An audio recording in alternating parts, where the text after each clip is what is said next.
you're in the middle of a pandemic, things are crazy. And I was just like, anything that could help validate that I know what I'm doing could be helpful to me. So they do a program where you can like go for UX design or program management. And I was like, well, I already do program management. Maybe I just need another stamp of approval kind of thing. And by chance, did the application, was accepted, got a scholarship to do the Google certification. And I told them when they called me, I'll never forget, they called me to tell me like, okay, you're going to be a part of this program. And I told them, I know it said it's supposed to be 6 months long, but I don't have 6 months to give this. Now I have 2 kids. I need this to work for me immediately. I can give you 6 weeks. So I did a 6-month program in 6 weeks.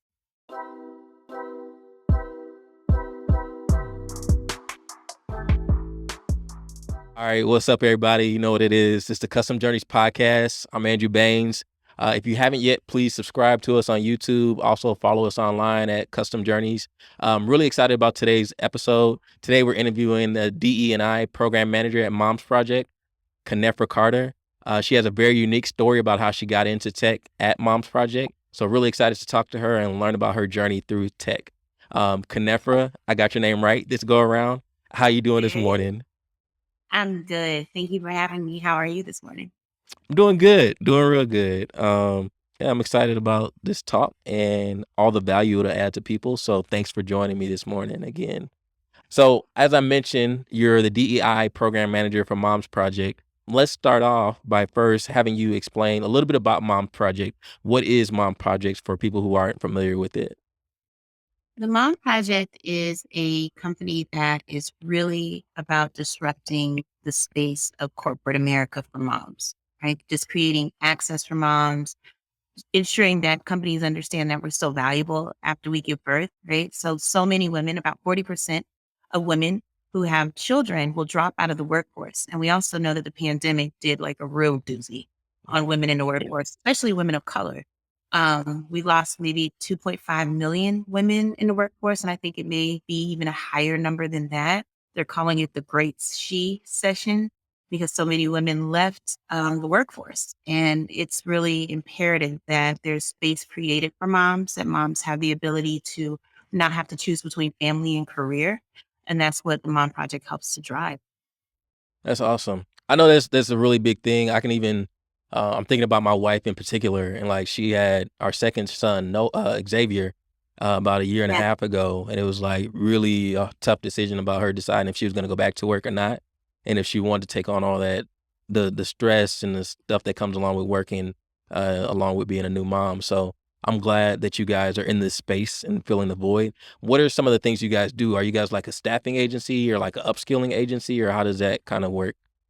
So first, we're a tech company. We use an algorithm, a matchmaking system to help our community, women in need of jobs or looking to pivot in their careers, find a match with some of our employers. We work directly with our clients to help them find a space. So one, we match people based on their skills, what the client may be looking for. So we're forward first a tech company, but then we do so much more, right? So we advocate, we are thought innovators, we have a program called Rise, which I went through myself and have, a really soft spot for it, to help women pivot and get new skills. So we are across the board, like here for mom. It's like a whole wraparound service. We're going to help you not only transform your skills if you so desire, find a place for you to be and work, help clients ensure that they understand what being a mom really is and how to carry that through their own workforce and their own walls, virtually or, in person. So it's really a innovative, thought provoking place to be. Awesome. Are you guys only in Atlanta, or like are you guys nationwide, or where? So we work all over the place. I live in Atlanta. The company itself is based out of Chicago. However, we work virtually. So we have people in San Francisco, New York, Chicago, Miami. I'm here in Atlanta. So we do our work all over the place. All right, dope. Yeah, no, I think moms definitely need to check that out. I think a lot of people in general, but a lot of women and mothers as well, I've been seeing online are trying to make the pivot into tech. So I think it's definitely a great resource that you guys are providing. So I mentioned your job title, DEI Program Manager at Moms Project. I'm very interested to learn a little bit more about it. What exactly do you typically do in your role as a DEI program manager? I am the first DE&I program manager that we have at the Mom Project. So we are building our DE&I program and ensuring that we are creating that same access within our own walls that we do outside of them. So right now we are building strategy, implementation, ensuring that all of our workforce is representative, building out our ERGs, building out our council. Like we're doing so many things. Like we're building it from the ground up, literally, and ensuring that not only what we're creating inside of our walls and what we're doing for our clients is reflective in both places. So we're building. We're a startup and we're building a lot. Nice, awesome. All right, so let's get into your career journey a little bit more. So you say you have a soft spot in your heart for the Rise Project at the Mhm. Moms Project. Kind of walk me through that because when we were talking earlier, you kind of told me how you got into tech in your previous role before the pandemic and all that. So kind of tell me, I guess, starting from there, pre-pandemic, how did you get into the Rise Project, into where you're at now? So pre-pandemic, I was working at in a consultative role at kind of a tech company. They did like a construction kind of thing. And just like everyone else, COVID came, life changed. Like life took a whole what it was a lot, so we had to literally take our workforce. Well, we were all in office. We didn't work remote. We had to figure out how to go remote. We had to figure out where the money was going to come from because one of the things we know that happened with COVID, money started drying up in some of these spaces. And um, our business was one that was hit at the time. I was also trying to have a 7-year-old daughter and a 21-year-old son. And my 21-year-old was a little younger at the time. I think he was 19 and she was 4, like somewhere in there. And so I have one in kindergarten, one in college. And Oh boy. the pandemic hit and my daughter had to do school at home. So I'm trying to teach a kindergartner how to sound out words at home, work. My son, who was away at college closed down. They sent all the kids home, so we were trying to figure out how to just juggle life. And in the midst of trying to juggle life, I lost my job. My sort of mother. So my kids really are dependent on me for their economic well-being. Like I am the solution. And so that was a really scary place to be. And I literally never really used LinkedIn, really wasn't my thing. But when you lose your job, you go to LinkedIn. That's one of the places you try to go. Like, let me go remember who I know on LinkedIn. You know what I'm saying? Let me go see what I can get right real quick. So I go on LinkedIn and her name is Chandra Sanders, and she is the actual director for Rise. And I listened to her speak, and she had lost her job during the pandemic. She's a Black woman as well, single mother, was talking about her transformative journey, and it resonated with me.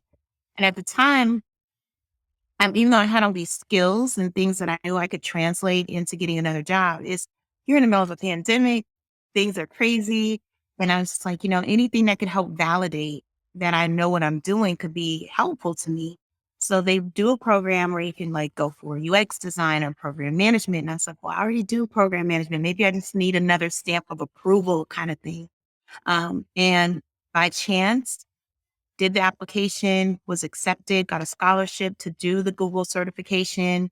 And I told them when they called me, I'll never forget, they called me to tell me okay, you're going to be a part of this program. And I told them, I know it said it's supposed to be 6 months long, but I don't have 6 months to give this. Now I have 2 kids. I need this to work for me immediately. I can give you 6 weeks. So I did a 6-month program in 6 weeks. And pretty quickly after that, Chandra became an advocate for me, started telling the Mom Project, this girl, look what this girl did. She should be working here just off the strength of what she was able to accomplish. And I began working for the Mom Project. And I came in as a CSM customer success manager and have been able to build my career within those walls. So Yeah, that's amazing. We definitely got to talk about that because when I've been paying attention to the Google certification programs, and they heavily advertise, hey, within 6 months, if you work X amount of hours a week, you can get this done. But as you already mentioned, like we're both parents, it's like when you are on the only source of income for your household, it's like I don't have 6 months to wait. Nobody has a 6-month lifeline that they can wait and just hope that something pans out. And I think the great thing about what you did was by like exceeding expectations and doing it in 6 weeks, you also gained an advocate and you also built your brand in the process. And people are like, yo, Kenefra is someone who gets it done, for lack of better words. So I think it's cool like what you did. So that's dope. So let's talk about it a little bit. Well, first with the Rise project that you mentioned, is that a project that's still going on and people can apply to that program currently? Absolutely. So it's an entire program. It's a nonprofit arm of the Mom Project. It's run by Gail Sanders, and now I know that they've helped thousands of get application scholarships, excuse me, to do whatever programs that they're offering through Google certification. There's a partnership there. It's amazing. You can go to the momproject.org. They're always accepting applications. It's life changing. It's life altering. It was for me. One of the things that it did for me was take my own limitations off myself. Like I never would have imagined at the stage that I was in my career, the point of my journey, my age, like all the things, right, that you feel like are hindrances or things that get in the way, that I would be able to take blinders off myself. And so it gave me the ability to take off my own limitations because I had support and women who were like pushing me. Like, of course, sometimes you're going to go to people and say, like, I'm going to do a 6 month program in 6 weeks. And they'd be like, girl, you crazy. Right? I think nobody doing that. Right? But instead of doing that, they were like, okay, that's what you want to do. Let's get it done. And not only did they support me through it, because there was times where I'm like doing it in the morning, I'm doing it at night, I'm doing it while I'm fixing dinner while my daughter's at swimming lesson. And these women were literally, especially Chandra, calling me, encouraging me, pushing me, like, you can do it. You're getting closer. You're almost done. I see you go, And just that alone, that one validation of completing something in that time, but also the support of other women helped me realize like this, what I'm capable of it's boundless, it's endless. Like I believe in myself in a whole different way than I ever did before. You kinda hit on it already, so I was gonna ask you, like, how do you do a 6-month certification program in 6 weeks? So, like, are we talking about, like, this is your second full-time job, basically, and you kinda already talked about you doing it while cooking, while going to swim lessons. How was that experience of finishing it in 6 weeks as opposed to 6 months? It was a lot of work. It was a lot of work. It was a lot of sacrifice. It was a lot of explaining to my, then 6-year old why mommy is doing this because I couldn't give, all of my time to her. Like, so we know as women, as parents, that if something else is going exceedingly well, then you're giving up something in another space in order to do that. And in order for me to, there's no true thing as balance. Like I've been asked that all the time. Like as a woman, how do you balance all of those things? Like you're driven in your career, you're a mom, you did this in 6 weeks. In order for me to do that in 6 weeks, my kids had to take a back seat. My home had to take a back seat. And I had to explain to my kids, like, I've got to get this done and I'm doing this for the benefit of us. Right. But there was no balance. It was literally while my daughter's getting her bath, while my daughter's in swimming lessons, I'm in the parking lot on my computer, on my hotspot in my car, fixing dinner and doing it, while I'm trying to make dinner.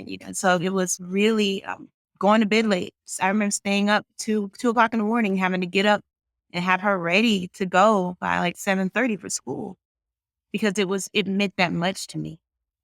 And that was it. It's just what is worth the sacrifice. And for me, um, getting to another place in my career, getting to another spot where I could stay like, I did this. And not only did I do this, I did it well was so important to me. Yo, yeah, you hit home with that. I mean, work-life balance is kind of like I don't know if it's the best worded phrase out there because it's like you said, like when you there's not really a balance, like everything is equally split. It's always dynamic, it's always fluid. Like some days you're not the best parent that you can be in terms of being at home with your kids all the time, but you're making those sacrifices to, like you said, really help your career or whatever you're passionate about. And I mean, those are just the life circumstances. We only have so many hours in a day. So I'm glad you hit on that. But one quick follow-up question. So like, and this is completely unscripted or whatever. I hear a lot of times like women have this debate in terms of can we have it all? Like, can we have the career? Can we have the family life? Can we have, I don't know, the love life, all these different things? What are kind of your Yeah. thoughts on like having it all and like what kind of advice would you give for women who are trying to find a good balance, so to speak? I can only tell you from my experience that can you have it all? Yes. Can you do it all well? No. Right? And that doesn't mean that you can't be in love and thrive and have a healthy relationship, or that your children aren't going to thrive and have a healthy relationship with you, or that your career can't take a forefront because I understand that too. But I have ultimately, like where I'm at in my career now and my journey with my kids, I had to decide not to date, right? Not because I didn't want to have it all, because eventually I hope that I do. But I also know that in order for me to give my kids what they need and for me to exceed where I'm at right now, just in the space that I am in my life, I can't take on another person. And because I put my needs first, like even I put my needs before my kids. And I'll explain that a little bit because I know people are like, what did she just say? That I do, and I do put my needs before my kids because if I'm healthy, happy, thriving, fulfilled, that overflow only goes to my children. If I'm at my absolute best, it goes to my kids. And I'm teaching my daughter and my son, both in very different spaces of their life, that you do come first. Like you can't find your happiness in someone else. You can't create balance for yourself within someone else. Like all of that starts with you. So I want to show up as my healthy, full self to whatever I'm doing. And I don't believe that you can do all of those things and all of those things thrive in unison. So there's a time and a place. Like, so right now, my time is where I'm at in my career. Like right now, it's taking off in ways that um, I'm so thankful for, like a Google campaign and speaking engagements and being on panels and I'm doing that while raising my kids. And I know I'm just cracking the surface, so I'm excited about that right now. So in order to do that, some other things had to take a back seat. It's so true, and I don't know, for some people it is a debate, like, in terms of, "Hey, should you come first? Should your kids come first? Should your spouse come first? Should whatever," but it's kinda like pouring from an empty cup. I mean, if you sick, raggedy, ran down, tired, hungry, all these things, like, how you gonna take care of a child? And I mean, if you think about, like, an airplane, when you're in an airplane and they say, "Hey, put your mask on first if there's something that goes wrong," you gotta put your mask on so you don't pass out in order for you to take care of your kids, so I'm completely with you there 100%. It makes sense to me. So again, that was really impressive that you were able to manage, uh, being a parent, a mom, knocking out a certification program in 6 weeks. That's no easy task. The conference, I keep saying conference, the certification was for program management. Some Yeah. people may have heard the term before, but they may not be super familiar with it. Um, What's kinda covered in the program management certification program that Google has? It teaches you how to build out a project plan. It teaches you the language. So one of the things that I was really good at is a lot of people do project management now. They just don't know. Okay. So anytime you can take something from beginning to end and you're a part of driving that process, getting people to do their part of that process, like getting something to completion, you are project management. We don't have the lingo a lot of times, right? So for me, taking that certification was what is the right language to use when I'm speaking about project management? What is agile? What is fluidity? What are those things? What is waterfall? The waterfall method. How do you build a real project plan? So although you may be doing those things, it gives you the added education of knowing how to speak to those things and frame those things in a way that also lets people know that you know what you're doing. You know what I mean? So you find it's a great thing. You build an entire project through the course of the certification. You learn again the language, what those things mean, how to interact with your peers. You're judged by your peers on some of the things that you do within the learning process. So um, I would tell anybody, like, if there's anything, even if you're doing this job already, but there's an added layer of something that you can give yours, because everybody needs a little something else to give them that room to stand apart. And that's what it was for me. Like, yes, I do project management, but how do I ensure that they know when they look at that paper that I do project management? Yeah, I think that's big. I think sometimes, like, when we graduate from college, we think, "Yo, that's it. I'm done with learning. Imma get a job, and that's the end of that." But it's the learning process is continuous. It never really stops, and You said something earlier that really resonated with me in terms of like proving that you know what you're doing and having the language to go with it. So I think that's really critical and really important that you acknowledge that and something that people should think about. For people that are considering making a switch into tech, what piece of advice would you give them in order to successfully make that pivot like you've made? My piece of advice would be bet on yourself, right? First and foremost, bet on yourself. Figure out what you want to do in tech. Like, you don't have to be technical to be in tech. That's one, right? You don't have to be a full stack software developer or any of those things to work for a tech company, because they need program managers. They need people to do HR. They need people to help assess the product. Like, there's so many things that you could do. So it's, what do you want to do? And then once you figure out what you want to do, continue to drive towards that thing. Like, just always, like, one of the things I've realized too is I want to outwork you. I'm gonna outwork you. And that's not because, and I think that's just, like, if we can be real, that is how we are brought up as Black people, right? Like, you have to do more, jump further, go higher, go further. And when you're making that pivot into tech, don't doubt yourself. Don't feel like it's something you can't do. You no longer have to meet 100% of a requirement to be a part of a company anymore. The workforce has changed. So that means you also have a leg up. Fight for what you believe in. Pick 5 companies, right? Pick 5 companies. And if those 5 companies resonate with who you are culturally, first and foremost, culturally, like, you want to be there, just because it's tech don't mean it's the best place to be. So do your due diligence, and then apply. And while you're applying, if there's anything that you can do to give yourself that leg up, like I did with the Google certification, then do it. Like, I think your only limitation is you. Bet on yourself. Awesome. No, I love that. Yeah, I think every Black person in America that's like grown up in America has heard their parents tell them work twice as hard to go half as far. So I mean, Yeah. that's like ingrained into our DNA at this point. I don't even think we got to tell our kids anymore. Like they'll just know, like No, that's what it right. is. Yeah. But that's So real. And then add the benefit of being a woman to that, and then go 3 times as hard. no, it's tough. It is. It's tough for real. Cool. No, so you've done amazing so far. So we have a segment in the podcast called Factor Cap. Just to kind of lighten it up a little bit, but also get like your quick thoughts on a few different things. And so Factor Cap, you've probably heard of it before, but literally I'm just gonna maybe ask you three to five questions. If you think that the answer, the question is fact, say fact. If you think it's false, say cap. And then give a brief explanation, but try to limit the explanation to 60 seconds or less for each question. All right. It's like a fire. Yeah, exactly. Fire round. Exactly. All right. So you good? You ready? I'm ready. All right, cool. So number one, the online Grow with Google certification is worth the investment. Factor cap. Fact. It's fact because look at your girl.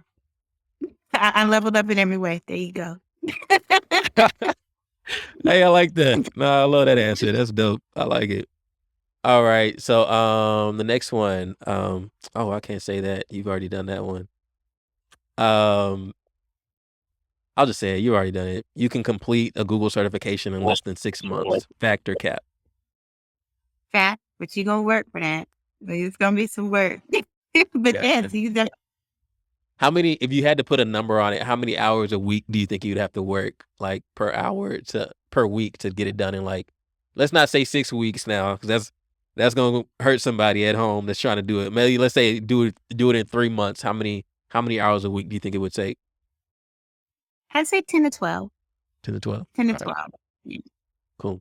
All right, factor cap. Google offers resources after you complete the certification program to help you land a job. That's big facts.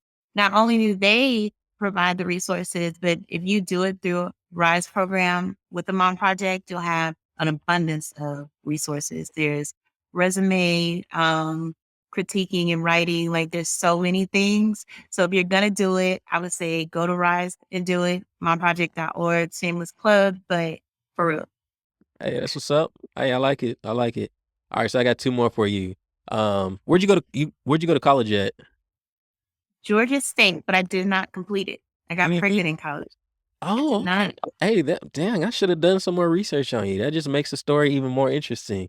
So, okay, factor cap, a college tuition should be free. Fact. Okay. Yeah, all fact. And then let's also, and I just, I'm going to try to make it quick, but college doesn't equate success. And because of that, I'm going to need my tuition to be free because I'm now still paying for a degree. One, I didn't get. Two, I didn't need. And three, I make more money than most people make with a degree. That's something right there. That's dope. Okay. We might talk about that some more later in a minute. All right, last one. And so factor cap currently, and this is kind of like your big picture view. Currently, DEI is more about preventing your company from being canceled than it is about making substantial changes within your company culture. Factor cap. Ooh, that's hard. Okay, disclaimer. It's not where I'm working currently, but do I think from a perspective of, just in general terms, some of these companies, it's big cat. It's big cat.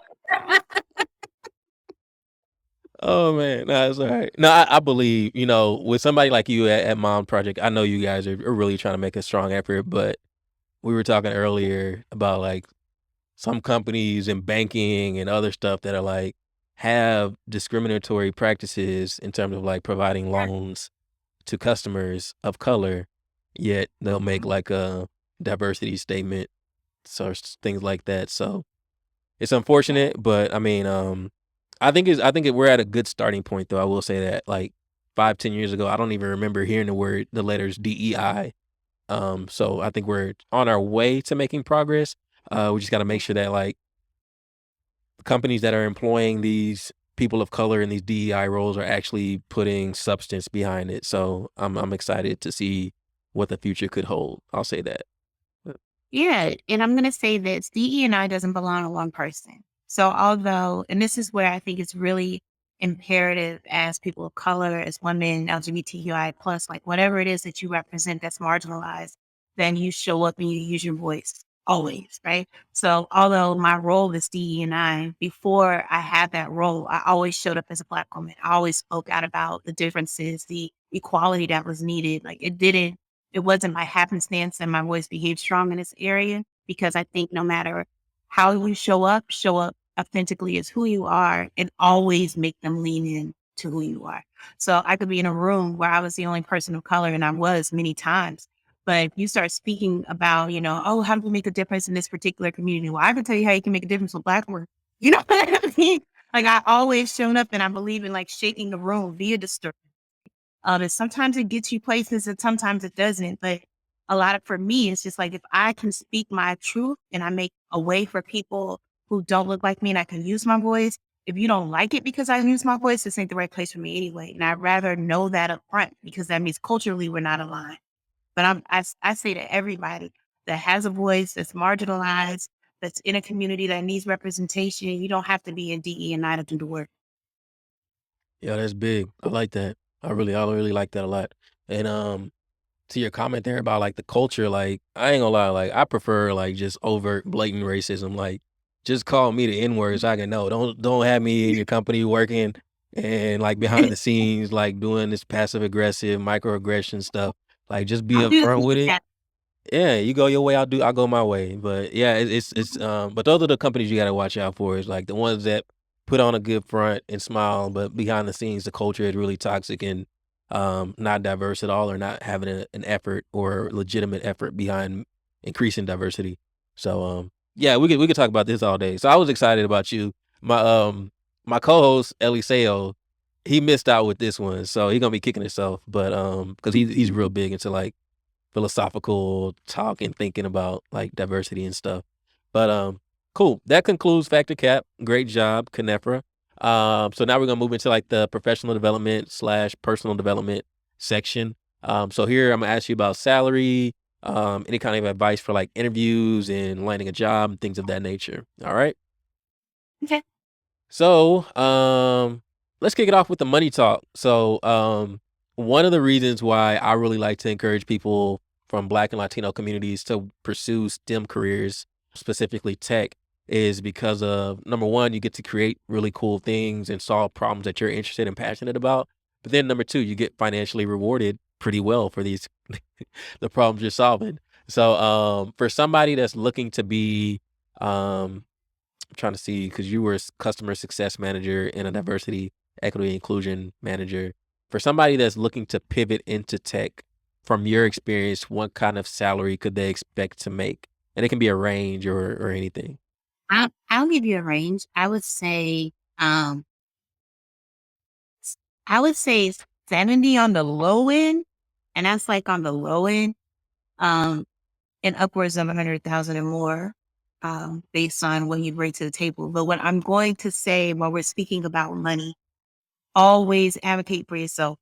Always know that if they're willing to pay you 76, they can pay you 90. Like, that doesn't mean you're going to get 90, but never take the first offer. Always negotiate. Know that you didn't get chosen for this role just because, and it's by the grace of God, you're so lucky. No, they're out of everybody that was available for that position, you were the best qualified. So that means you do have a leg to stand on. Always, always negotiate. And I know as Black women and men, we don't always do that, but I'm telling you, always, always negotiate.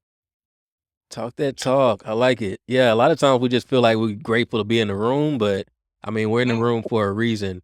In your experience, do you have any advice for like how to successfully negotiate a salary or like a starting package or anything like that? Yeah, what I would say is do your research. Like, go to, like, there's so many places, Glassdoor, LinkedIn. You can figure out what the salary range is for that particular role. It's in the US. You can, listen it to, like, I'm in Atlanta, and you could hit Atlanta and figure out what that range is in Atlanta, especially with the experience that you bring. So always make sure that you're being paid equitably. Like, you're fair in that range. Also be realistic now. Like, don't, look at it like, oh, somebody's making $110,000 in this role and I should be making 110. Like, you got 110 worth of experience, go for that. You know what I mean? But always ensure that you're being paid equitably, be reasonable. But they offer, you never take the first offer. Always negotiate. You do have a leg to stand on. And I would say do your research. Make sure that when whatever they're offering you falls within a range that is equitable and what you can see for yourself. If you know people who are doing the role, hit them up, ask them, like, hey, what are you making this, um, for this particular role that you're doing at the company that you're doing it for? How many years do you have of experience? You know what I mean? So do your research, always craft something, really thoughtful. Tell them why you deserve this. I mean, put it in writing. I deserve this because I come with this amount of knowledge and I made this amount of change in the company that I was in before. Well, whatever that is. Um, Lean on mentors. Always get one. Always have somebody helping you drive your career. I'm speaking to somebody around how you can pivot in your career, grow. Like, I eventually want to sit in a CEO seat. I eventually want to run for Senate. And in order for me to do that, I have to have women that I align with, that have a vision and help push me to that narrative, right? So have a mentor, do your research, always negotiate, and tell them why you are worth what you're asking for. Yo, I love it. I love it. I love it. I think, especially the part about the mentors, I think, um, that's probably one of the biggest mistakes I made in my career starting off, like fresh out of college. I was like, yo, I got to do it on my own, like out the mud for my own bootstraps. And I was like, yo, looking back, I was like, I took the hardest route possible. And so I think like it's really big that you're recommending people to get mentors and people that can really advocate like Sandra for you and like really beat your that drum saying, hey, you gotta have her on your team. So I love that you said that. Um, Upward mobility, let's talk about that for a minute. So you went from customer success manager to DEI program manager. And so I don't, correct me if I'm wrong, but it seems like a step up in terms of your influence within the company, the roles and responsibility that you have within the company. Other people are oftentimes looking for a promotion and things of that nature. Number one, how did you make that switch from customer success manager to DEI program manager? I was so I'm very vocal. I'm gonna say that. Like, a lot of times, especially in like that particular area, I was always speaking about it anyway. So even though I wasn't in the role, I was doing some of the work, if that makes sense. Like, I always showed up and spoke about being equal and equality for Black women, economic resources and ensuring that there is a door and a pathway.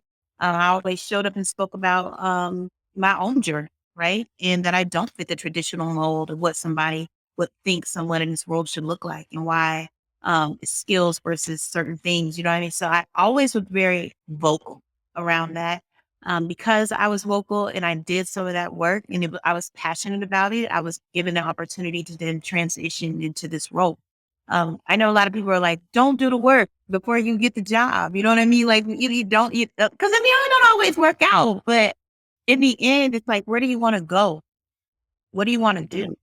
So I knew, like, I wasn't a customer success manager before I came into the role. I enjoyed it. I loved the first people that I worked with, but it wasn't my ultimate goal for myself. Like, I have a trajectory for my career. I have a vision. And so I did things outside of like the traditional like role so that I could start creating a different path for myself. So I could have a voice, you know what I mean? Um, I drive to my ultimate goal. I don't drive to where I sit today. And I think that's what we all have to take from it is what's the end goal for you? And so I knew the end goal for me wasn't to be a customer success manager, that I wanted to be influential in this space. I want to become an expert in this space. I want to speak about this and be upfront and live my life in a way that other women can say, you know what, she didn't do it traditionally. She didn't do it in a way that people say you have to do it. Because I didn't do any of the things the right way. You know what I mean? I got pregnant in college. I came back home, like all these different things. I didn't do it the way that everyone says that you should, but I ended up in the same place and going even further. Yo, that's big. That's real big. And you hit on something really big there. I remember working my first job, and my manager told me straight up, he was like, you can kinda just stay in the position where you're at and just, kinda coast by. But if you have your eye on a higher up position in the org chart or somewhere else in this company, you're really gonna be noticed for what you do outside of 9 to 5 more than what you do during 9 to 5. And so I think you're like a living testament to that. Like, I mean, yeah, if you just want a paycheck, collect your paycheck and go home at the end of the day, just do it. But Right. if you trying to go somewhere, you got to put in You got work to do a little outside. more. You got to do a little more. And what I'm going to say to that too is I can get anybody to check the boxes, right? You can come in like if your role is this and all you do is this role, then let's just be clear. You're doing the average, right? You're not going above and beyond. You're not setting an example. You're not setting a precedent. You're literally just checking the boxes. And if you're a person that wants to check the boxes, by all means, check the boxes. But if you want to be a person who's influential, who has a voice, who is securing that next path for themselves, is doing what is imperative to get you to that next step, you can't just check the boxes. You got to set yourself. Okay, Stacey Abrams, I see you. Alright, cool. Huh? I love her, by the way. I help work on her campaign right now, really big into politics. I can see that. I can see that definitely. Alright, cool. So that's great advice for, like, upward mobility. I'm kinda curious, so where do you see yourself, like, 5 to 10 years from now? Do you see yourself in the CEO role? Do you see yourself in politics? What's kinda next on the list for you? In 5 to 10 years, we'll just do 5, right? Because 10 years, I better be further along than I am in 5. But in the next 5 years, I hope to be on the state level of being a politician and making change there for, people who really need it at our state level. I'm in Georgia. There's a lot of things that I feel like have to happen around here. So I hope to have a voice and be in a role there first. In 10 years, I hope to be in the Senate. As far as my career goes on just this trajectory that I'm on, I hope to be a real voice, a real advocate, creating change throughout many companies. I've partnered with some great companies through the Mom Project, and I'm hoping that I keep making those influential changes. I hope that I'm able to keep opening doors and that I am the person that people come to. I don't want to have to go hunt down the actual opportunity. I hope that I've worked enough and created enough space for myself that I am the opportunity and people recognize it. We kinda talked about it earlier, the DEI, the state of DEI in tech and in general. In your opinion, what needs to happen in order to really make a big impact in tech specifically in terms of making it more diverse for Black and Latino people? equitability. That's it. Like, you can say you're diverse, you can say that you're inclusive, you can say everybody belongs, but if you don't start meeting people where they are and creating opportunities for people exactly where they are, take like all the red tape away, take all those requirements that aren't necessarily necessary away, and you really create equal footing, then nothing else matters to me. Like, nothing else. If you're not doing forward thinking programming wise about how to open your doors and be more inclusive and meeting people exactly where they are, or creating training opportunities within companies so that you are developing a pipeline to HBCUs or to people who are marginalized and giving them equal access to that opportunity right where they sit, then you're doing nothing. And that's just real talk. None of it matters if you're not literally going outside of that door, opening it up wide as hell, you know, and letting people in. Like, if you're not doing that and meeting them where they are and creating true access and being equitable, I don't care about what nothing else you're doing. Oh, that's powerful. Yeah. No, you onto something there. I remember in 2020, and I'll go ahead and say the company's name. I remember in 2020 when the CEO of Wells Fargo was like, "Yo, we can't find diverse talent." Like, the reason why we're not meeting our diversity initiatives, our diversity goals is because there's not a large enough diverse talent pool to choose from. And I'm like, "Bruh, like, are you looking for black people? Or have you looked at HBCUs? Are you looking for Hispanic people? Have you looked at Hispanic serving institutions?" I'm like, it can be a really lazy train of thought, and I think a lot of times I really love the idea of what you're saying in terms of making it more equitable, meeting people where they are, taking off the red tape. There's no reason really why in tech specifically, and I'm glad the change is happening, but there's not really a reason why we should be requiring people to get 4-year degrees plus to get into tech Yeah. when we've shown that certifications work. So, Certifications work. And not only that, nobody who takes a new job, no matter what that job is, can hit the ground running for you. You have to train. Like, there's no job, like, no matter how much, knowledge I have around certain areas of, our experience, when I take a new role at a new company, I have to learn to do it their way. I have to learn their language. I have to understand how they do the job, right? So you're gonna have to train me anyway. So how much training are you willing to put into someone to actually give them access? So you can give me 20% more training than the person that you needed to give someone else. And I'm maybe not look like the person that you wanted to hire, or what that, quote unquote stereotypical tech person looks like, whatever that is. But you can make a decision to do something different. It's a full on choice. If you got to train somebody anyway, choose who you're training. yeah, that's big facts. Big facts. Yeah, I can't tell you how many times in my career I was like, why did I even go to school? Because I got here and y'all taught me what y'all wanted me to do and how to do it the way y'all wanted it done. So, certain roles, like of course, a doctor ain't gonna take a certification, but it, Yeah. logically, like Talk about tech.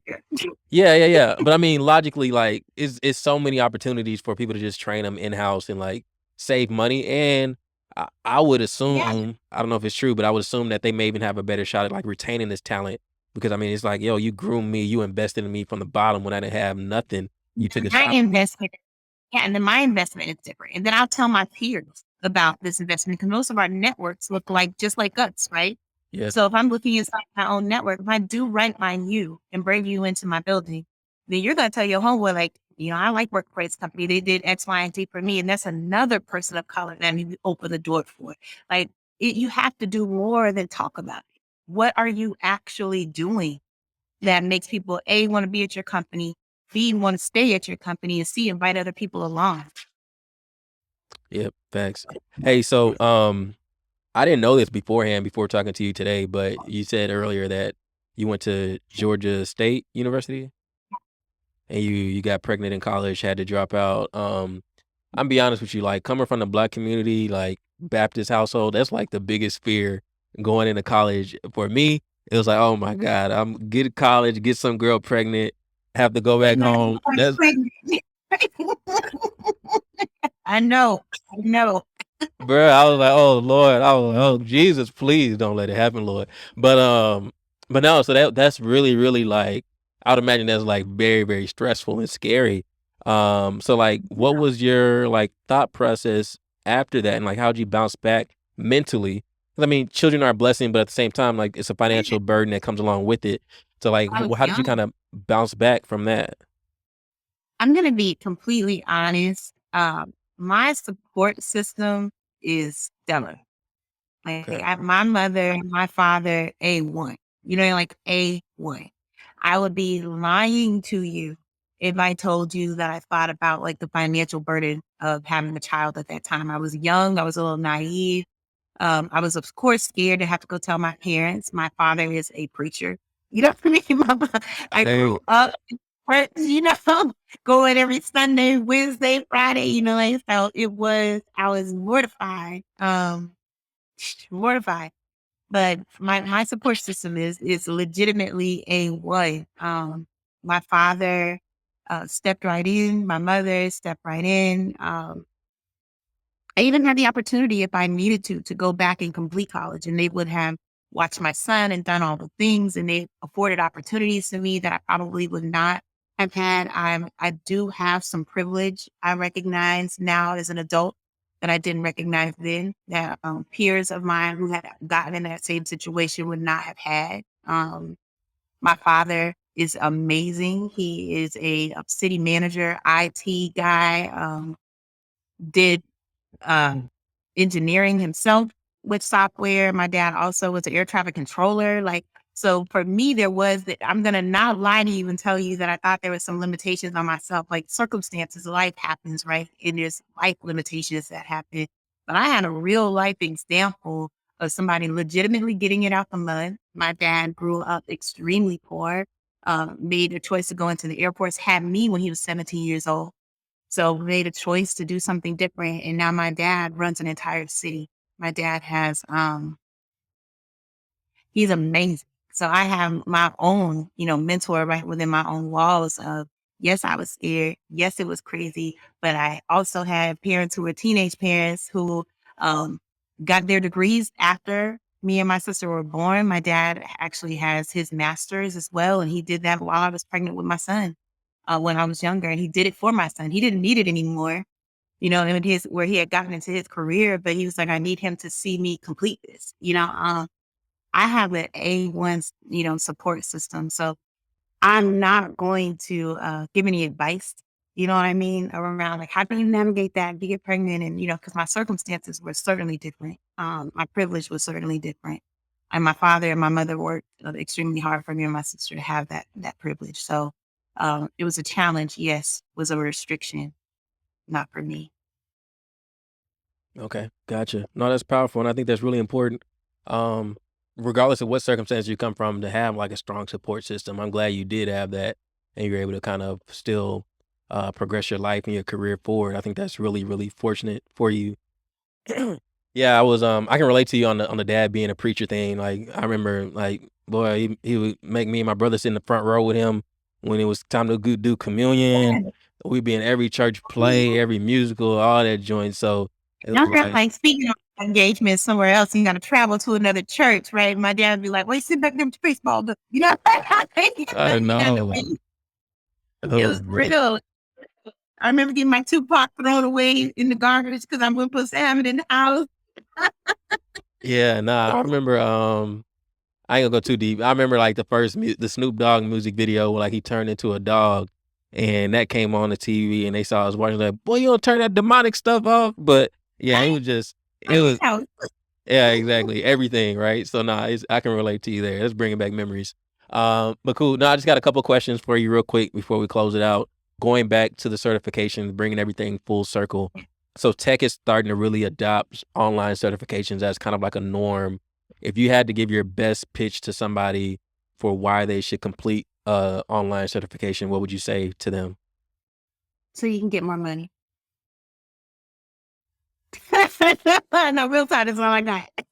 You know, like, do you want to make more money and validate yourself as an expert in the space, or do you not? Like, what we're finding is that even college degrees are just not enough to set you apart. You know, and so certifications are valuable. Like, I'm still going to go back and get a couple more. There's one I'm working on currently, not through Google, but I would say, you know, start there or wherever it's, you know, valuable to you, but doing like getting a lean certification, HR certifications. Like you're never like be a continual learner and be an expert in your space. And people really feel like you're an expert in your space when you have those certifications. And I don't want to cap my earning potential. So I'm going to continually have something else to set me apart. Like I want to make all the cool. All right. Nah, man, you did an amazing job. I really enjoyed talking to you, Kenefra. Before we close it out, we always like to give our guests the opportunity to shout out anything or anyone that they want to. So the floor is yours. Do you have any shout outs you want to make before we close it out? Yeah, one, the Mom Project for sure. My own parents, Stephen and Maria Carter, I love them. Chandra Sanders, who does the RISE program, what she's doing over there and creating space for women, especially women of color, is amazing. I'm a testament to that. And I just want to also just, shout out to every Black woman. Keep going, keep your head up. I don't care what your circumstances are. I don't care what it looks like. You can have a baby in college, you can have a baby in high school. Like there are no limitations on what you can do. Like you can be whatever it is. Like I know people like, we can do whatever you want to be. Like, look at me. You can be whatever you want to be. Like I am not, there's nothing that, you put me on paper. There's nothing that says I should be here, but I should be here. Believe that. Awesome. Real quick, what's the website for the Rise Project and for Rise and Moms Project again? It's the momproject.com. And then for RISE, it's the momproject.org. It's momproject.org. You can find all the information there. There's an application. They're always doing new cohorts. All the information about what programs are available for you to get into for a certification or the support you need. I would tell everyone who's trying to make a pivot in their career or who's just like looking to upgrade what they already know, get a little more stamp of approval, sharpen their tool set a little bit, go to momproject.org. All right, dope. Awesome. All right, that's it. Kenefra, I mean, shoot, you did a heck of a job. I appreciate you coming on again and dropping game and all the advice and the wisdom. We really appreciate it. If you're watching this, I appreciate you sticking around. Again, please make sure you subscribe on YouTube and follow us on all social media platforms at Custom Journeys. That's CUSTEM Journeys, JOURNEYS. Kenefra, yo, I've had a lot of fun. Whenever I come to Atlanta, I'll hit you up, let you know. So Yes. It's a hookah spot out here. We you know how it is in the ATLs. Brunches and hookah. Come on down. I bet. I bet. Nah, yeah, I'm looking forward to it. I want to make a trip to Black Hollywood. And actually, like the last guy, our last guest, Tristan Alexander, he did like a Coursera boot camp, and he's in Atlanta too. So I mean, I got a couple of connections out there now. So I mean, I'll definitely be making my way out there. And we didn't talk about it, but you got to make sure Google's cutting you a check because I've been seeing you in them Google commercials and ads popping up on the Grow with Google website. And I'm like, you becoming famous online. They need to make sure they cutting that check. So it's good talking to you. I enjoyed it. So yeah. Likewise. Thank you for having me. All right. Take care, guys. See you later.